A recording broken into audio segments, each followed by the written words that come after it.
Hello, I am titling this post The Witch Wound, but do not scroll if you don't resonate with that, because this is also for anybody who feels like they are being brave enough to step out of a mold of expectation.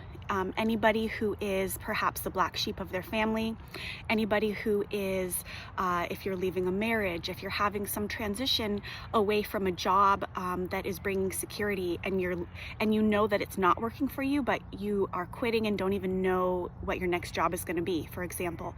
Anybody who is really breaking tradition and being brave and having to do that. That's what this post is about. And I wanted to talk about how the experience of joy and fear show up in the same way in the body, and it can be confusing.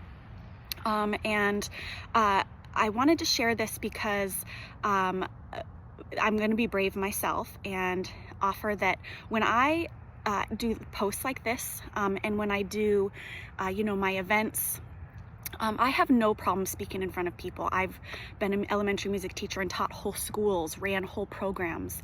I really have no problem speaking in front of people. There's a little bit of nerves. I've been a musician my whole life performing, but for some reason, when I get up and talk about tarot specifically, in groups that are it's more mainstream groups nowadays, more maybe traditional or institutional places, public places that are not necessarily my people, not the entropy healing crowd, right?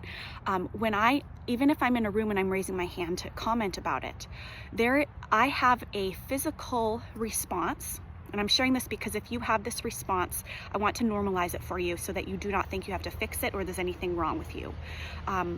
My body will go into a physiological reaction that's almost like a PTSD. It's like a panic. It's hard to breathe, all the things.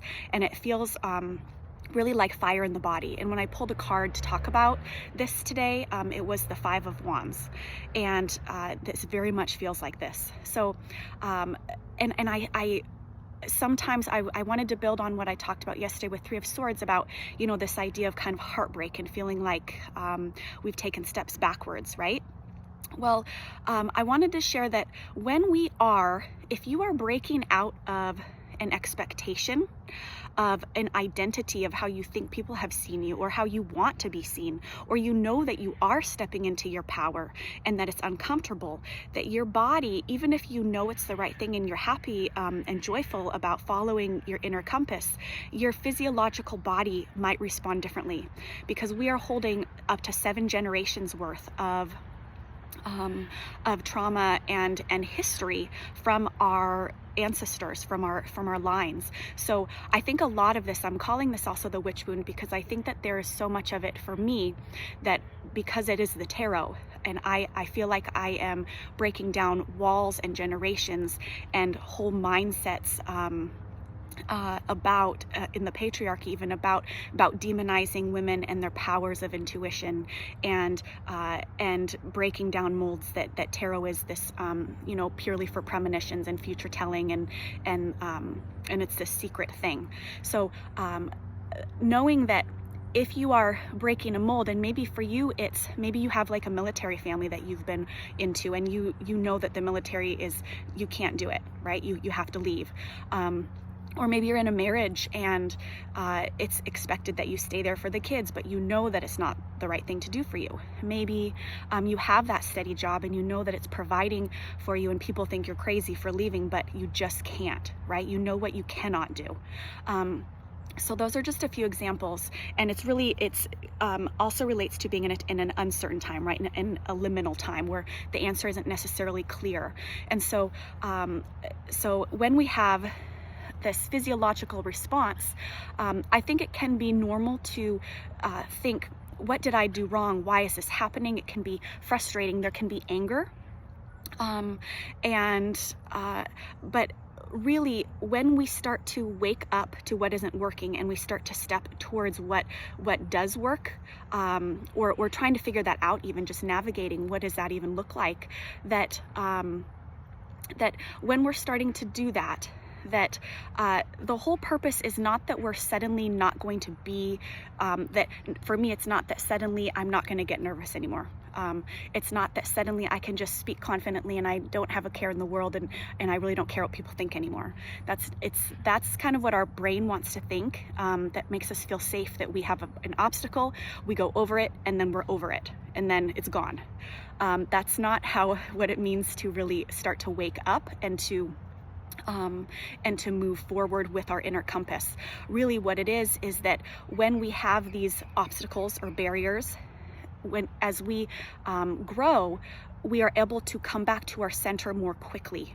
So when you have, times where maybe you feel like it's your self-doubt, or you have a physiological panic response, it is how you move beyond that, and how you start to repair and heal the lineages that you come from. For me, it's so much with that witch wound. It is women who didn't have a choice, who maybe in my family there were musicians, there were seamstresses, there were very talented people and women who did not have any option but to be home, right? And be a caretaker for the home. And men too, right? Coming from scarcity. If you are in America, you come from lineage of people who came from other places and were displaced from their home. They went through, the Great Depression. There's so much scarcity in our lineage that when we start to embrace our freedom of choice and really do something that may to the outside world seem frivolous or some pie in the sky idea, it can trigger this panic in the body, because we're breaking this mold. We're literally breaking it. I think of like an egg cracking or something. Like we're cracking this fragile idea of that we kind of are carrying on this same lineage that we've always come from. So when we are choosing this, that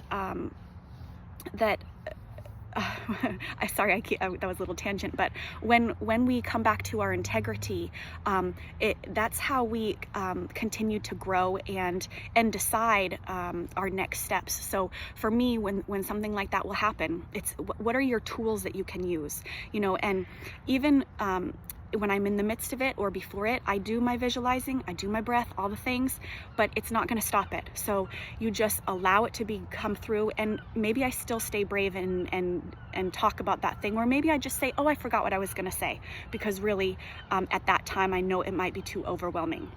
So knowing what is your center, what are you able and wanting and willing and brave enough to do in that moment, and afterwards, how do you come back and recalibrate?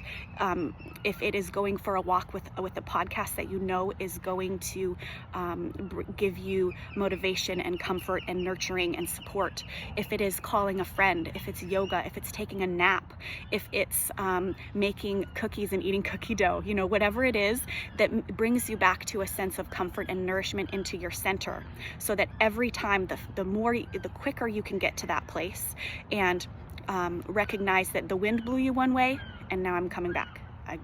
Maybe it's a tsunami, I got blasted, but I make my way back.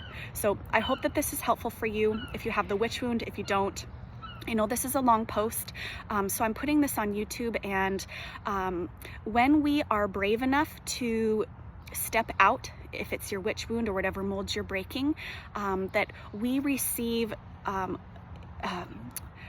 we do it for ourselves, but getting, by you commenting or sharing this with someone, or letting me know how this resonates with you, we support each other that way.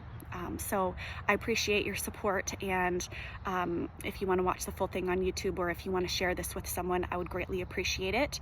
And for those of you who have the witch wound or who are breaking religion, all the things, I am with you, I support you, and I'll see you next time.